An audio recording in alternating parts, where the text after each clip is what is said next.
The main point is that we need to sit together. It has to be the government of Afghanistan, other political leaders, an inclusive team talking to the Taliban to present them the views of the people of Afghanistan about peace, which absolute majority of our people, they want peace in the country.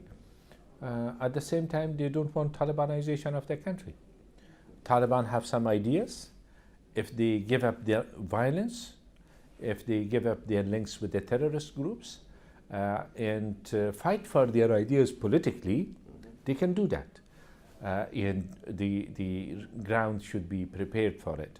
In order to build confidence, there has to be steps taken. In order to give them assurances, there has to be even international assurances. But they should join the political process. There could be, in the interim, there could be a sort of arrangement that they could participate, but there has to be elections at the end of it. Today, as we're speaking, a positive development has taken place in Kabul, in Afghanistan. That was, in fact, part of my suggestion that all the political leaders, main political leaders, candidates in the government, outside the government, opposition, we should form a Reconciliation Leadership Council. Discussions were underway. The first meeting of that council has taken place this morning. That is to present the unified voice of the people. Tomorrow, let's say the Taliban agree that there will be negotiations. We can send one person on behalf of this council. They can represent everybody. We can send 10 people on behalf of this council. They can represent everybody. So this is positive. So far, government was doing, we were doing it as government on our own way. Outside the government, the opposition, candidates, everybody was doing something, but there wasn't a platform so these efforts would be consolidated. I'm not aware of the discussions today, this morning in Kabul, because all of these should have been discussed in that meeting. Security situation, there are two stories in it. One is when there isn't a security incident, then you see life as normal. In spite of what has happened in the past, the people are after their lives, and millions of people, especially younger generation, are rebuilding their lives. Of course, when there is a security incident, it can happen in Kabul. It has happened in Kabul, the capital. It is happening elsewhere. The people will suffer.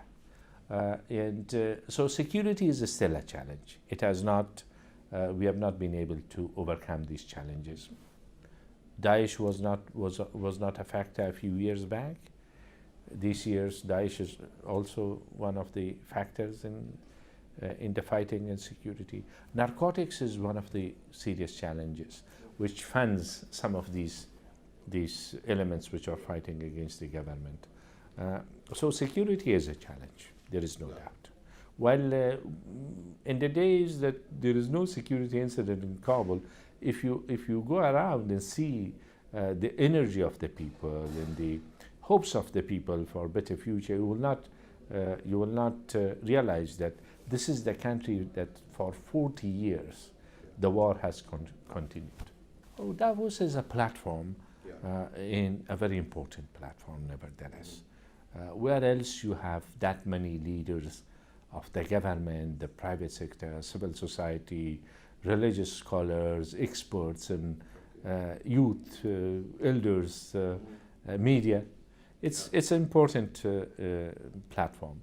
And there were quite a few sessions in one plenary, which we spoke about Afghanistan. It's to see what everybody can do, not just in a broader scheme, to see what could be done. And it's a best opportunity. And I had good interactions with the players here. It's brotherly relations.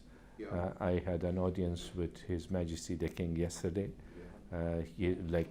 Always, he has been very kind in support of Afghanistan. Earlier as well, Jordanian personnel has helped us in many fields, in capacity building, in medical services.